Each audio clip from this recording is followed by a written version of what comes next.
ആദ്യം തന്നെ എനിക്ക് വേദി ഒരുക്കി തന്ന പരിശുദ്ധ അമ്മയ്ക്കും തിരുക്കുമാരനും വിശുദ്ധ മാലാഖമാർക്കും പരിശുദ്ധാത്മാവിനും ഞാൻ ഹൃദയം നിറഞ്ഞ നന്ദി പറയുന്നു. എൻ്റെ പേര് അശ്വതി ചന്ദ്രൻ. ഞാൻ വരുന്നത് പറവൂര് കെടാമംഗലത്തു നിന്നാണ്. 2024 ജനുവരി 24 ഞാൻ ഉടമ്പടി എടുക്കുന്നത്. അതിനു മുന്നേ തന്നെ മാതാവ് ഒരുപാട് പ്രാവശ്യം ഈ ഉടമ്പടിയിലേക്ക് എന്നെ കൊണ്ടുവരാനായിട്ട് നന്നായിട്ട് ശ്രമിച്ചിരുന്നു.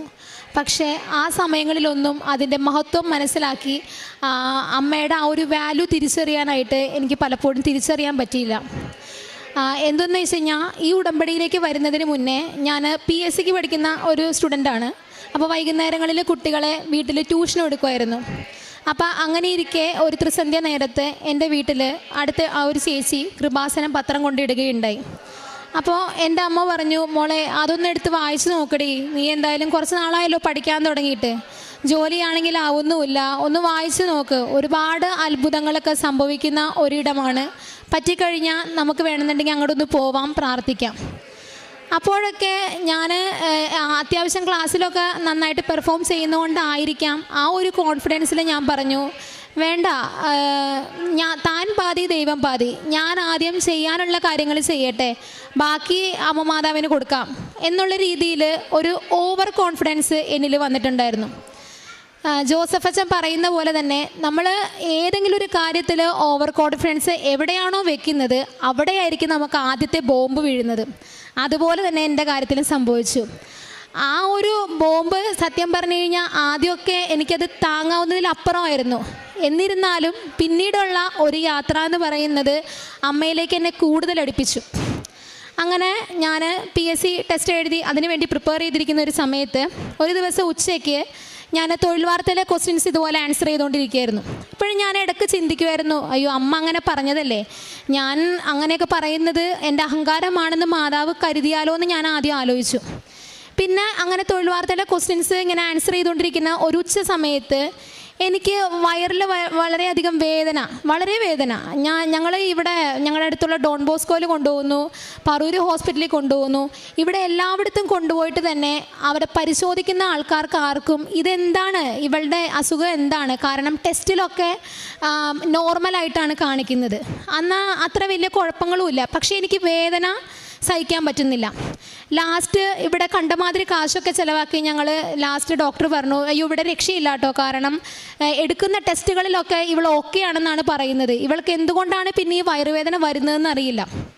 അപ്പം ഞാൻ അതിന് മുമ്പേ തന്നെ ഈ പത്രം ഞങ്ങളുടെ വീട്ടിൽ കൊണ്ടിരുന്ന ചേച്ചിയോട് ഞാൻ പറഞ്ഞു, ചേച്ചി അങ്ങനെയാണെങ്കിൽ ചേച്ചി എന്തെങ്കിലും പോവുകയാണെങ്കിൽ കൃപാസനത്തിൽ എന്തെങ്കിലും പോവുകയാണെന്നുണ്ടെങ്കിൽ എന്നെ കൂടി ഒന്ന് കൂട്ടണം. അപ്പോൾ ആ ചേച്ചി കൃത്യം എനിക്ക് വയറുവേദന വന്നതിൻ്റെ 2 ദിവസം കഴിഞ്ഞിട്ട് പോകാമെന്ന് എന്നോട് നേരത്തെ വിളിച്ചു പറഞ്ഞിട്ടുണ്ടായിരുന്നു. പക്ഷേ അതിന് കൃത്യം ആ സമയത്ത് തന്നെ എനിക്ക് അമ്മ വയറുവേദന തന്നു. എന്നിട്ട് ഞങ്ങൾ നേരെ തന്നെ ലിസി ഹോസ്പിറ്റലിൽ ചെന്നു. അവിടെയും ഇതുപോലെ കണ്ടമാതിരി ടെസ്റ്റും കാര്യങ്ങളൊക്കെ നടത്തിയിട്ട് എന്താണ് അസുഖം അല്ലെങ്കിൽ എന്താണ് അതിൻ്റെ കാരണം എന്നിവർക്ക് തിരിച്ചറിയാൻ പറ്റുന്നില്ല. ലാസ്റ്റ് എന്നെ പണ്ട് അവിടെ ചികിത്സിച്ചിരുന്ന ഒരു ഡോക്ടർ വന്നിട്ട് ചോദിച്ചു, അശ്വതി എനിക്ക് എന്താണ് പ്രശ്നം? അപ്പോൾ ഞാൻ പറഞ്ഞു, ഡോക്ടർ എനിക്ക് വയറുവേദന സഹിക്കാൻ പറ്റുന്നില്ല, നാട്ടിൽ എല്ലായിടത്തും കാണിച്ചിട്ട് അവിടെ എന്താണ് സംഭവം എന്ന് ആർക്കും പറയാനും പറ്റുന്നില്ല. അപ്പോൾ ഡോക്ടർ പറഞ്ഞു, നിനക്ക് വേദനയുള്ള പോർഷൻ മാത്രം നമുക്ക് ലാസ്റ്റ് ഒരു 10 മിനിറ്റ്സിൻ്റെ ഒരു ചെറിയൊരു സ്കാൻ എടുക്കാമെന്ന് പറഞ്ഞു. അങ്ങനെ എടുത്തപ്പോഴാണ് അത് അപ്പൻഡിക്സ് വളരെയധികം വന്നിട്ട് അത് പൊട്ടി വയറാകെ വ്യാപിച്ചിരിക്കുകയാണ്. എത്രയും പെട്ടെന്ന് അത് സർജറി ചെയ്ത് മാറ്റിയില്ലെങ്കിൽ എൻ്റെ ജീവന് തന്നെ ആപത്താണ് എന്ന് ഡോക്ടർ പറഞ്ഞു. ഓപ്പറേഷൻ തിയേറ്ററിലേക്ക് എന്നെ കൊണ്ടുപോകുന്ന സമയത്ത് ഞങ്ങളുടെ വീടിനടുത്തൊരു ചേച്ചി എൻ്റെ കയ്യിൽ ഒരു കാശ് രൂപം കൊണ്ടുവന്ന് തന്നു. അന്ന് എനിക്കറിയത്തില്ലായിരുന്നു ഇത് കൃപാസനം മാതാവാണ് അല്ലെന്നുണ്ടെങ്കിൽ മാതാവാണോ എന്താണോ എനിക്കറിയത്തില്ലായിരുന്നു. ഞാൻ ആ കാശ് രൂപം നേരെ തന്നെ തിരിച്ചു കൊടുത്തു. ഞാൻ പറഞ്ഞു, ചേച്ചി ഇതകത്തേക്ക് പ്രവേശിപ്പിക്കാമോ എന്ന് എനിക്കറിയാൻ പാടില്ല, ഓപ്പറേഷൻ തിയേറ്ററിനുള്ളിൽ ഇതൊക്കെ കയറ്റുമോയെന്നും എനിക്കറിയില്ല. അങ്ങനെ തന്നെ ഞാനത് തിരിച്ചു കൊടുത്തു. അപ്പോൾ തന്നെ കുറച്ച് നേരം കഴിഞ്ഞ് എന്നെ അവിടെ ഇട്ട് കഴിഞ്ഞതിന് ശേഷം ഒരു മദറോ ആരോ, അവരുടെ മുഖത്ത് നല്ല വെട്ടമായിരുന്നു. അവർ വേഗം വന്നിട്ട് എൻ്റെ കവിളിൽ ഇങ്ങനെ തൊട്ട് പ്രാർത്ഥിച്ചു, നീ റിക്കവറായിട്ട് വരും മോളെ, ധൈര്യമായിട്ട് പേടിക്കാതിരിക്കുക. അവരുടെ കണ്ണുകളിൽ വല്ലാത്ത ഒരു ശോഭയായിരുന്നു. എനിക്ക് സത്യം പറഞ്ഞു കഴിഞ്ഞാൽ ഞാൻ മരിച്ചു പോകുമെന്ന് ഞാൻ വിശ്വസിച്ചിരുന്ന ഒരു സമയമാണത്. ആ സമയത്ത് ഈ മരുഭൂമിയിലൊക്കെ മഴ പെയ്യുന്നത് പോലെ ദൈവവിളി എന്നൊക്കെ പറയുന്ന പോലെ അവരുടെ ആ ഒരു സ്പർശം എനിക്ക് വളരെയധികം ഒരു പ്രഷ്യസ് ആയിട്ടുള്ളൊരു നേട്ടമായിട്ട് എനിക്ക് തോന്നി. അങ്ങനെ തന്നെ എന്നെ ഓപ്പറേഷൻ തിയേറ്ററിൽ കയറ്റി. സർജറി കഴിഞ്ഞു. അത് കഴിഞ്ഞിട്ട് കുറേ നാൾ എനിക്ക് ഒരു 3 മാസത്തോളം റെസ്റ്റായിരുന്നു. ഈ സമയത്ത് ഞാൻ എക്സാം എഴുതിയതിൻ്റെ റിസൾട്ട് വന്നു. എനിക്ക് +2ൻ്റെ അതായത് പ്രിലിമിനറി ഒക്കെ പാസ്സായി, മെയിൻസും പാസ്സായി. 3 എക്സാമിൻ്റെ ഫിസിക്കൽ അടുക്കുന്ന സമയം, അതായത് ഞാൻ പോലീസ് ടെസ്റ്റ് ക്വാളിഫൈ ചെയ്തു, എക്സൈസ് ക്വാളിഫൈ ചെയ്തു, ബീറ്റ് ഫോറസ്റ്റ് ക്വാളിഫൈ ചെയ്തു. ഇനിയുള്ളത് ഫിസിക്കലാണ്. അപ്പോൾ ഞാൻ ആലോചിക്കുകയാണ്, എനിക്ക് ഒന്നാമതെ വയ്യല്ലോ, അപ്പം ഞാൻ എങ്ങനെയാണ് ഈ ഫിസിക്കലൊക്കെ അറ്റൻഡ് ചെയ്യുക? എന്നാലും സാരമില്ല, റെസ്റ്റൊക്കെ കഴിഞ്ഞിട്ട് നമുക്ക് പോവാമല്ലോ. അങ്ങനെ ഇരുന്നു. ഞാനവിടെ ഒരു ട്രെയിനിങ് ചേർന്നു. ഫിസിക്കൽ ഫിറ്റ്നസിൻ്റെ പ്രാക്ടീസിന് വേണ്ടിയിട്ട് പോയി തുടങ്ങി. കുറച്ച് കഴിഞ്ഞപ്പോഴത്തേക്കും ഗ്രീന ചേച്ചി, അതായത് ഞങ്ങളുടെ വീടിൻ്റെ അടുത്ത് ആ ചേച്ചി, പിന്നെയും ഞാൻ ആ ചേച്ചിനോട് ചോദിച്ചു, ചേച്ചി എൻ്റെ ഉള്ളിൽ ഇങ്ങനെ ഉടമ്പടി എടുക്കണമെന്നുണ്ട്, അപ്പോൾ ഞാൻ ഈ ടെസ്റ്റ് ക്വാളിഫൈ ചെയ്ത് കഴിഞ്ഞിട്ട് അത് എടുത്താൽ പോരേന്ന് ചോദിച്ചു. അപ്പോൾ ആ ചേച്ചി പറഞ്ഞു, അശ്വതി അങ്ങനെ തോന്നുന്നുണ്ടെങ്കിൽ നമ്മൾ ആദ്യമേ അത് എടുക്കണം, അല്ലാതെ അതൊരു പരീക്ഷണത്തിന് വേണ്ടി നിൽക്കണ്ട എന്ന് പറഞ്ഞു. അപ്പം ഞാൻ ഈ ഫിസിക്കലിന് മുന്നേ എൻഡ്യൂറൻസ് ടെസ്റ്റ് ഉണ്ട്. അപ്പോൾ എൻഡ്യൂറൻസിൻ്റെ ഡേറ്റ് വന്നപ്പോൾ ഞാൻ അടുത്ത വീട്ടിലെ കുട്ടിയും കൂട്ടി ഇങ്ങോട്ട് വന്നു. അതായത് ഉടമ്പടി എടുത്തില്ലെങ്കിലും മാതാവിനെ ഒന്ന് വന്ന് കാണണം. കാരണം ഒരു പ്രാവശ്യം എൻ്റെ ഒരു അഹങ്കാരത്താൽ എനിക്ക് നഷ്ടപ്പെട്ട ആ ഒരു തിരുരൂപം എനിക്ക് ഇവിടെ വന്നൊന്ന് കാണണം, ഒന്ന് ദർശിക്കണം. ഉടമ്പടി എടുത്തില്ലെങ്കിൽ എനിക്കൊന്ന് പ്രാർത്ഥിക്കണം എന്നുള്ളൊരു ചിന്തയോടുകൂടി ഞാൻ ഇങ്ങോട്ട് പോന്നു. ഞാൻ പ്രാർത്ഥിച്ചു, അമ്മ എൻഡ്യൂറൻസ് ടെസ്റ്റാണ്, ഞാൻ പറഞ്ഞതും കേട്ടതുമായിട്ടുള്ള കാര്യങ്ങൾക്കൊക്കെ നീ എന്നോട് ക്ഷമിക്കണം, എൻഡ്യൂറൻസ് ടെസ്റ്റാണ്, നീ എന്നെ തുണയ്ക്കണം എന്നൊക്കെ പറഞ്ഞ് ഞാനിവിടെ നിന്ന് അന്നേരത്തെ ഒരു ഉപ്പ് മാത്രമേ ഞാൻ മേടിച്ചുള്ളൂ, ഉടമ്പടി എടുത്തില്ല. തിരികെ ഞങ്ങൾ ബസ്സിൽ കയറുന്ന സമയത്ത് ഒരമ്മാമ്മ വന്നിട്ട് പറയാണ്, നിങ്ങൾ എവിടേക്കാണ് പോകണേ? അപ്പോൾ പറഞ്ഞു, ഞങ്ങൾ ഇങ്ങനെ കൃപാസനത്തിൽ പോയി മാതാവിനെ കണ്ട് പ്രാർത്ഥിച്ച് വരുന്ന വഴിയാണ്. അപ്പോൾ നിങ്ങളെന്ത് ഉടമ്പടി എടുക്കാഞ്ഞേ? അപ്പോൾ പറഞ്ഞു, ഉടമ്പടി എടുത്തില്ല, അമ്മ മാതാവിനെ ഒന്ന് വന്ന് കാണണം, ഇവിടെ വന്നൊന്ന് കാര്യങ്ങൾ പറയണം, അത്രേ ഉണ്ടായുള്ളൂ എന്ന് പറഞ്ഞു. അയ്യോ മക്കളെ, നിങ്ങൾക്ക് ഉടമ്പടി എടുത്തുകൂടായിരുന്നോ? എന്നിട്ട് അവരുടെ കാര്യങ്ങൾ അവർ കുറേ ഡീറ്റെയിൽ ആയിട്ട് പറഞ്ഞു. ലാസ്റ്റ് അവർ പറഞ്ഞു, ഞാനൊന്നും കഴിച്ചിട്ടില്ല, നിങ്ങളുടെ കയ്യിൽ എന്തെങ്കിലും ഉണ്ടോ എന്ന് ചോദിച്ചു കഴിക്കാനായിട്ട്. അപ്പോൾ എൻ്റെ കൂടെ വന്ന കുട്ടി, അവൾ വെറും വയറോടുകൂടിയാണ് വീട്ടിൽ നിന്ന് പോകുന്നത്. അപ്പോൾ അവൾക്ക് വേണ്ടിയിട്ട് ഞാൻ എൻ്റെ ബാഗിൽ 2 പഴം വെച്ചിട്ടുണ്ടായിരുന്നു. അപ്പോൾ അവളോട് ചോദിച്ചു, എടി നിനക്കിത് വേണോ? അപ്പോൾ പറഞ്ഞു, വേണ്ട, അത് അങ്ങോട്ട് കൊടുത്തേക്കെന്ന് പറഞ്ഞിട്ട് ഞങ്ങൾ അവിടെ നിന്ന് ആ അമ്മക്ക് ആ പഴം കൊടുത്തു. അത് കഴിഞ്ഞിട്ട് ഇതുപോലെ തന്നെ എൻഡ്യൂറൻസിൻ്റെ ഡേറ്റ് വന്നു. എൻഡ്യൂറൻസ് 2 ഞാൻ പാസ്സായി. അത് കഴിഞ്ഞിട്ടായിരുന്നു ഫിസിക്കൽ ടെസ്റ്റ്. അപ്പോഴും ഞാൻ ആലോചിക്കുന്നത് എന്താണെന്ന് വെച്ചാൽ, എൻഡ്യൂറൻസ് മാതാവ് പാസ്സാക്കിയല്ലോ, ഇനി ഫിസിക്കൽ മാതാവ് നോക്കിക്കോളും, അത് കഴിഞ്ഞിട്ട് ഞാൻ ഉടമ്പടി എടുക്കാം.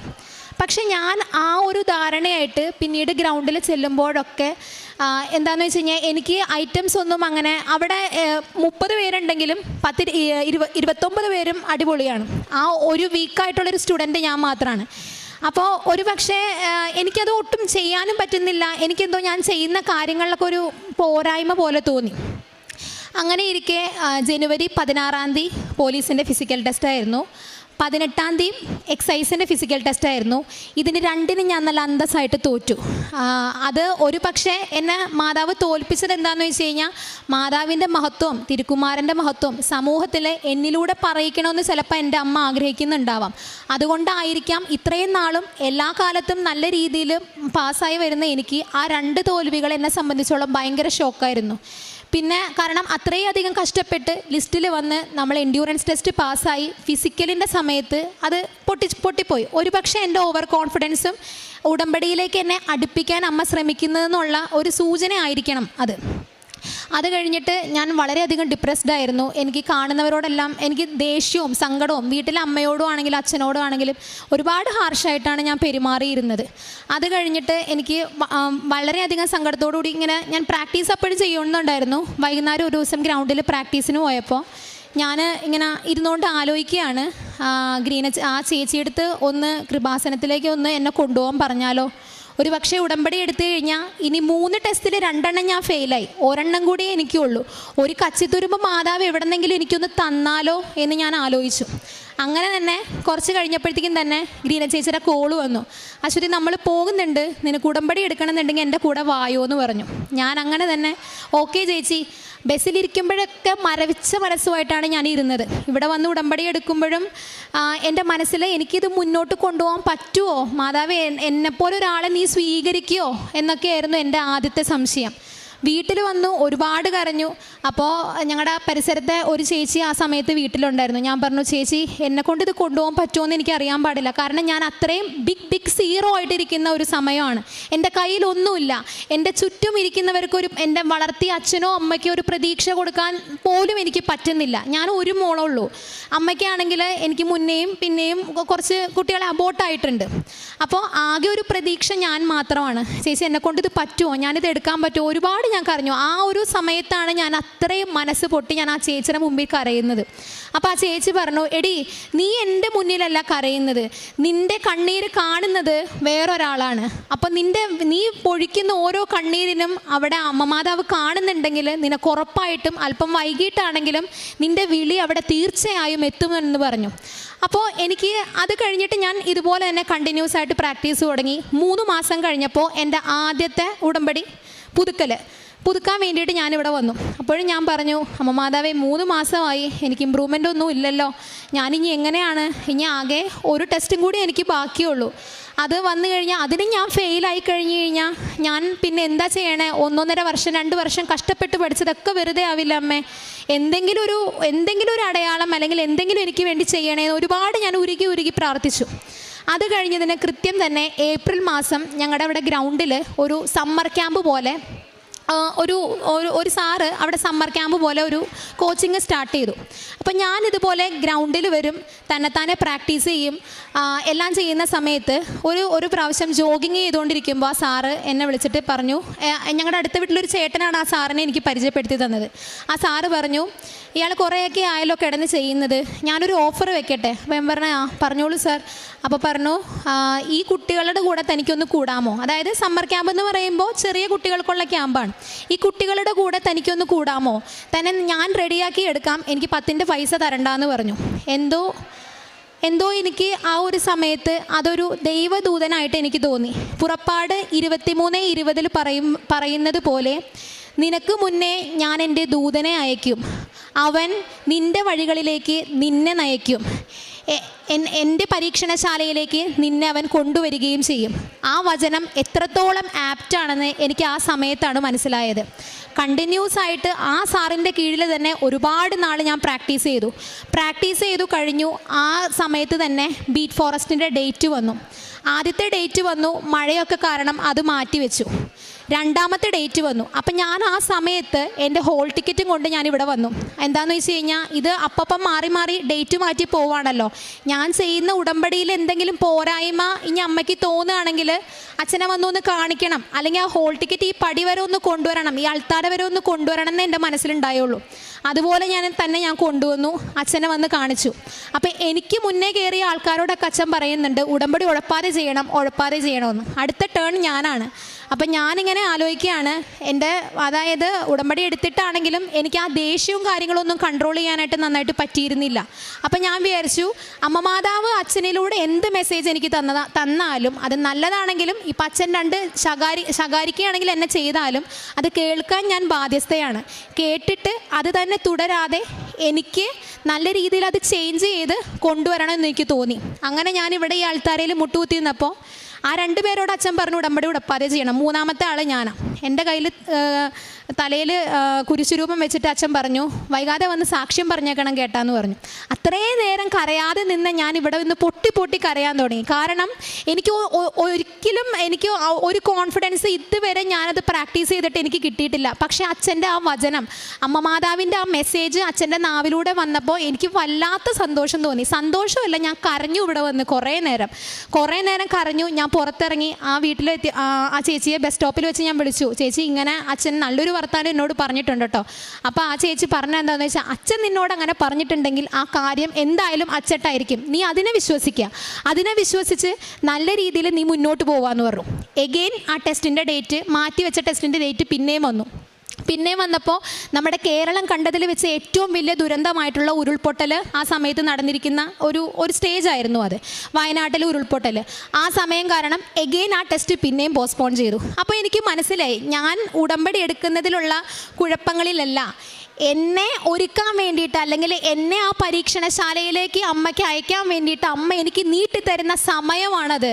അത് ഞാൻ പ്രോപ്പറായിട്ട് യൂട്ടിലൈസ് ചെയ്യണം. പ്രോപ്പറായിട്ട് അമ്മയെ വിശ്വസിച്ച് അമ്മ പറയുന്നതായിട്ടുള്ള കാര്യങ്ങൾ അടിപൊളിയായിട്ട് സമൂഹത്തിന് വേണ്ടി ചെയ്തു കൊടുക്കാൻ എനിക്ക് പറ്റണം. അത് ഞാൻ മനസ്സിലുറപ്പിച്ചു. അങ്ങനെ മനസ്സിലുറപ്പിച്ചു. എഗെയിൻ ഞാൻ പ്രാക്ടീസ് ചെയ്തു. ഈ ഒക്ടോബർ 9 ഞാൻ ബീറ്റ് ഫോറസ്റ്റിന് വേണ്ടി എൻ്റെ കയ്യിൽ 3 ടെസ്റ്റ് ഉണ്ടായിരുന്നു. 2 ടെസ്റ്റ് ഞാൻ ഫെയിലായി. ആകെ ഒരെണ്ണത്തിന് വേണ്ടിയിട്ടാണ് ഞാനിവിടെ ഉടമ്പടിയിൽ വെച്ചിരുന്നത്. ഇടയിലൂടെ എനിക്ക് ഫയർ വുമണിൻ്റെ എക്സാം വന്നു. ഫയർ വുമണിൻ്റെ എക്സാം പ്രിലിംസ് മെയിൻസ് ഞാൻ ക്വാളിഫൈ ചെയ്തു. ഈ ഒക്ടോബർ 9 ആയിരുന്നു അതിൻ്റെ ഫിസിക്കൽ ടെസ്റ്റ്.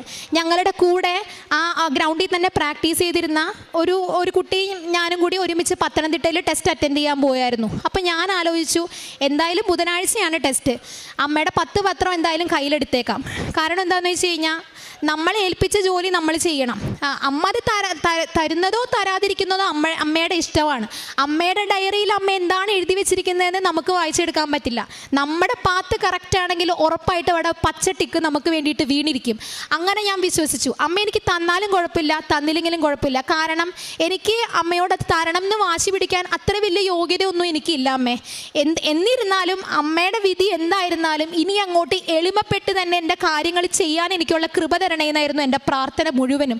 അങ്ങനെ തന്നെ ഞാൻ ആ ടെസ്റ്റ് ഞങ്ങൾ തലേദിവസം റൂം എടുത്തപ്പോൾ ഞാൻ അമ്മയോട് പറഞ്ഞു, അമ്മേ പത്രം കൊണ്ട് ഇറങ്ങുന്നുണ്ട് കേട്ടോ, കുറച്ച് പേർക്ക് ഞാൻ പോണ വഴിക്ക് കൊടുത്തേക്കാൻ കേട്ടാ, എൻ്റെ കൂടെ ഉണ്ടെന്ന് അറിയിക്കാനായിട്ട് എനിക്ക് ഒരു അടയാളമെങ്കിലും ഒരേ പോണ വഴി എനിക്കൊന്ന് കാണിച്ചു തരണേ അമ്മയെന്ന് പറഞ്ഞു.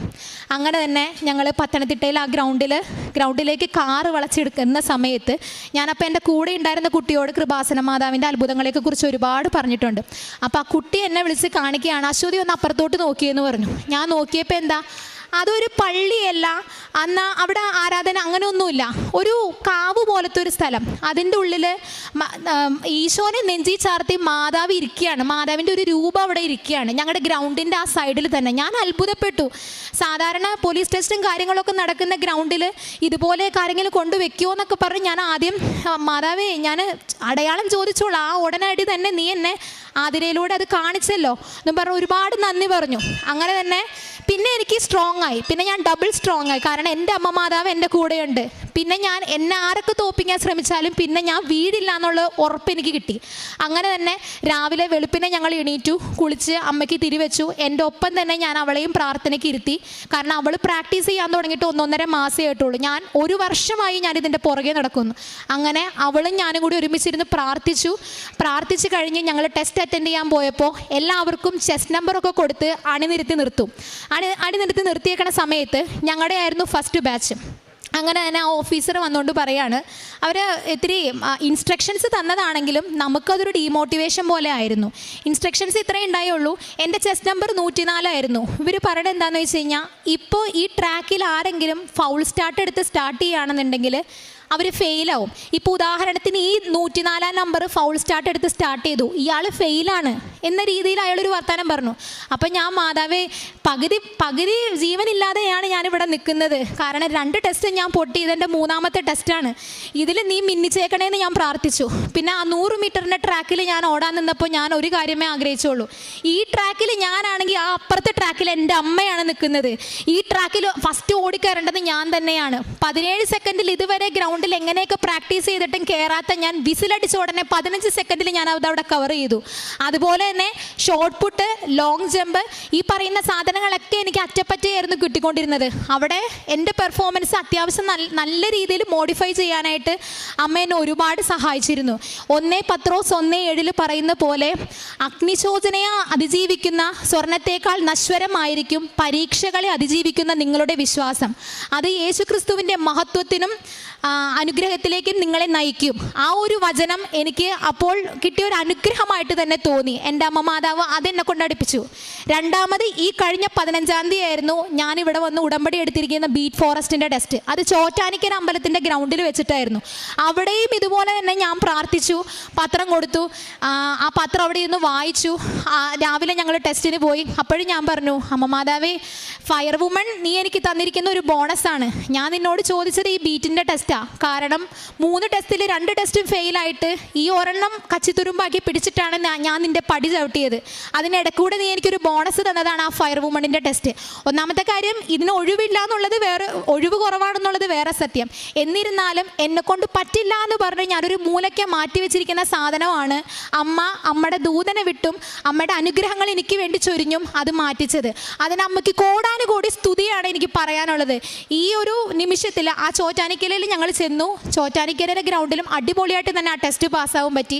അപ്പം ഞാൻ മനസ്സിൽ നേർന്നതാണ്, അമ്മേ എനിക്ക് ടെസ്റ്റ് അടിക്കാൻ പറ്റിക്കഴിഞ്ഞാൽ ആ ആഴ്ചയിൽ എപ്പോഴെങ്കിലും ഞാൻ വന്ന് സാക്ഷ്യം പറഞ്ഞേക്കാമേന്ന്. അപ്പോൾ ഞാനിപ്പോൾ ഇവിടെ വന്നപ്പോൾ എന്നോട് അച്ഛൻ പറഞ്ഞിട്ടുണ്ടായിരുന്നു, മോളെ നിനക്ക് ജോലി ആയിട്ടില്ലല്ലോ, ജോലി കിട്ടിയിട്ട് പറഞ്ഞാൽ പോരെ. അപ്പം ഞാൻ പറഞ്ഞു, ജോലി ഒക്കെ അവിടെ നിന്നോട്ടെ, കാരണം ഇത് ഞാൻ എൻ്റെ അമ്മയ്ക്ക് കൊടുത്ത വാക്കാണ്. ജോലിയും കാര്യങ്ങളൊക്കെ അമ്മ പിന്നീടാണ്.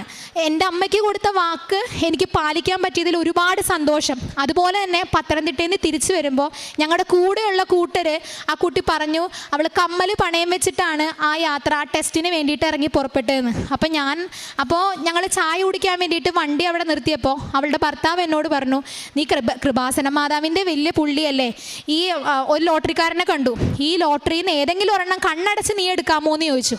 അങ്ങനെ എന്നെ കണ്ണടച്ചു. ആ നമ്പറൊന്നും ഞാൻ ശ്രദ്ധിച്ചില്ല. ആ നമ്പർ ഞാൻ അങ്ങോട്ടേക്ക് കൊടുത്തു. അതെന്താണ് ഏതാണെന്നൊന്നും എനിക്കറിയത്തില്ല, ഞാൻ നോക്കിയുമില്ല. അപ്പോൾ തിരിച്ച് വന്നപ്പോൾ ഇവളിങ്ങനെ പറഞ്ഞപ്പോൾ ഞാൻ അമ്മയോട് പറയാണ്, അമ്മേ അവൾ കമ്മൽ പണയം വെച്ചിട്ടാണ് കേട്ടോ വന്നേക്കണേ, വലിയ തുകയൊന്നും ഇല്ലെങ്കിലും ചെറുതായിട്ടെങ്കിലും എന്തെങ്കിലും നീ ഒന്ന് സഹായിക്കണം. അന്ന് ബമ്പർ നറുക്കെടുക്കുന്ന സമയമായിരുന്നു. ഒരു 2 മണിക്കൂർ കഴിഞ്ഞപ്പോഴേക്കും ഇവിടെ എന്നെ വിളിക്കുകയാണ്, അശ്വതി എടുത്ത് തന്നെ ലോട്ടറി ടിക്കറ്റിൻ്റെ 1000 രൂപ ഞങ്ങൾക്ക് അടിച്ചിട്ടുണ്ട് കേട്ടോ എന്ന് പറഞ്ഞു. അപ്പോൾ ആ ദിവസം മുഴുവനും ശരിക്കും പറഞ്ഞാൽ മാതാവ് എനിക്ക് വേണ്ടി തന്ന അനുഗ്രഹങ്ങളുടെ ഒരു പ്രവാഹമായിരുന്നു ശരിക്കും ആ ദിവസം മുഴുവനും. അതുപോലെ തന്നെ ഈ ജെറമിയ 31:9 പറഞ്ഞ പോലെ തന്നെ, നീ എൻ്റെ മുന്നിൽ കരഞ്ഞിട്ടുണ്ടെങ്കിൽ ഞാൻ ഉറപ്പായിട്ട് നിൻ്റെ കണ്ണീരൊപ്പും. അത് എൻ്റെ കേസിൽ വളരെയധികം 100%, 110% സത്യമായിട്ടുള്ളൊരു വചനമായിരുന്നു. പിന്നെ ഇതുപോലെ തന്നെ പ്രേക്ഷിത പ്രവർത്തനങ്ങളും കാര്യങ്ങളും എന്താണെന്ന് വെച്ച് കഴിഞ്ഞാൽ, എൻ്റെ അമ്മ എനിക്ക് പൊതിച്ചോറ് തന്നു വിടുമായിരുന്നു. ഞാനത് പാക്ക് ചെയ്ത് സർക്കാർ ആശുപത്രിയിലെ രോഗികൾക്ക് കൊണ്ട് കൊടുക്കുമായിരുന്നു, അവരോട് സംസാരിക്കുമായിരുന്നു. ഇവിടുന്ന് തന്നയക്കുന്ന പത്രം വിശ്വാസ പ്രമാണവും മറ്റും ചൊല്ലി ഞാൻ അത് കൊടുക്കുമ്പോൾ ഞാൻ മനസ്സിൽ വിചാരിക്കും, അമ്മേ ഞാൻ ക്രിസ്തുവിനെയാണ് കേട്ടോ കൈമാറുന്നത്, ഇത് ആര് മേടിച്ചാലും അമ്മേ അവരുടെ മുഖത്ത് സന്തോഷത്തോടു കൂടി അവരെ ക്രിസ്തുവിനെ സ്വീകരിക്കണമെന്ന് പറഞ്ഞിട്ടാണ് ഞാൻ എൻ്റെ അമ്മ മാതാവിൻ്റെ പത്രം എല്ലാവർക്കും കൊടുത്തിരുന്നത്. അതുപോലെ തന്നെ ഞങ്ങളുടെ അവിടെ ശാന്തി തീരത്ത് ഒരു ഓൾഡ് ഏജ് ഹോം ഉണ്ട്. അപ്പോൾ അവിടെ ചെന്നിട്ട് ഞാൻ വീട്ടിൽ ആരോടൊന്നും പറഞ്ഞിട്ടില്ല, ഞാൻ അവരുടെ ഡ്രസ്സ് അലക്കി കൊടുക്കുമായിരുന്നു, അവരുടെ നഖം വെട്ടി കൊടുക്കുമായിരുന്നു, അവരോട് 4 വാക്ക് സംസാരിക്കുമായിരുന്നു. അപ്പോൾ ഞാനിങ്ങനെ സംസാരിക്കാൻ ചെല്ലുമ്പോൾ തന്നെ അവരിപ്പോൾ ചോദിക്കും, അവരെൻ്റെ കയ്യിൽ ചുംബിച്ചിട്ട് ചോദിക്കും, മോളെ നീ ഇനി എന്നാ വന്നേന്ന് ചോദിക്കും. അപ്പോൾ അവർ എന്നോട് പറയും, കൃപാസനത്തിൽ പോവുകയാണെങ്കിൽ ഞങ്ങൾക്ക് കുറച്ച് ഉപ്പും ഒരു തേനൊക്കെ മേടിച്ചിട്ട് തരണം കേട്ടോ, ഞങ്ങളുടെ അടുത്ത് പൈസ ഉണ്ടാവില്ല കേട്ടോ എന്ന് പറയും. അപ്പോൾ ഞാൻ പറയും, സാരമില്ല, കാരണം എനിക്ക് നിങ്ങൾക്ക് വേണ്ടി ചെയ്യാൻ പറ്റുന്നത് ഈ കുഞ്ഞു കാര്യങ്ങളാണ്. അത് മാതാവ് എന്നെ മുൻനിർത്തി ചെയ്യിക്കുന്നുണ്ടെങ്കിൽ അത് ഞാൻ ഭംഗിയായിട്ട് ചെയ്തിരിക്കുന്നു തന്നെ അവരോട് പറഞ്ഞു. അങ്ങനെ ഒരുപാട് ചെറുതും വലുതുമായിട്ടുള്ള ഒരുപാട് അനുഗ്രഹങ്ങൾ അമ്മ എനിക്ക് തന്നിട്ടുണ്ട്. മാത്രമല്ല, ഞാൻ ഒരുപാട് നാളായിട്ട് ഒരു വണ്ടിക്ക് വേണ്ടിയിട്ട് ഒരുപാട് നാളായിട്ട് അലഞ്ഞു. എപ്പോഴൊക്കെ വണ്ടിക്ക് വേണ്ടി ഞങ്ങളുടെ വീട്ടിൽ കാശ് മാറ്റി വെക്കട്ടെ, എനിക്ക് എപ്പോഴും ഓരോരോ രോഗം, ഹോസ്പിറ്റൽ കേസ് വന്ന് അതൊക്കെ തട്ടിമറിഞ്ഞു പോകുമായിരുന്നു. അങ്ങനെ പെട്ടെന്നൊരു സുപ്രഭാതത്തിൽ ഞങ്ങളുടെ വീട്ടിൽ കൃപാസന പത്രം കിടക്കുന്ന സമയത്ത് അപ്പുറത്തെ വീട്ടിലെ ചേച്ചി പറഞ്ഞു, മോളെ ഈ പ്രധാനമന്ത്രിയുടെ വനിതകൾ കൊണ്ട വണ്ടി വിതരണം പകുതി വിലയ്ക്ക് കൊടുക്കുന്നുണ്ട് കേട്ടോ, അതിൻ്റെ ഫോം നീ ഒന്ന് ഫില്ല് ചെയ്ത് കൊടുക്കണം കേട്ടോ എന്ന് പറഞ്ഞു.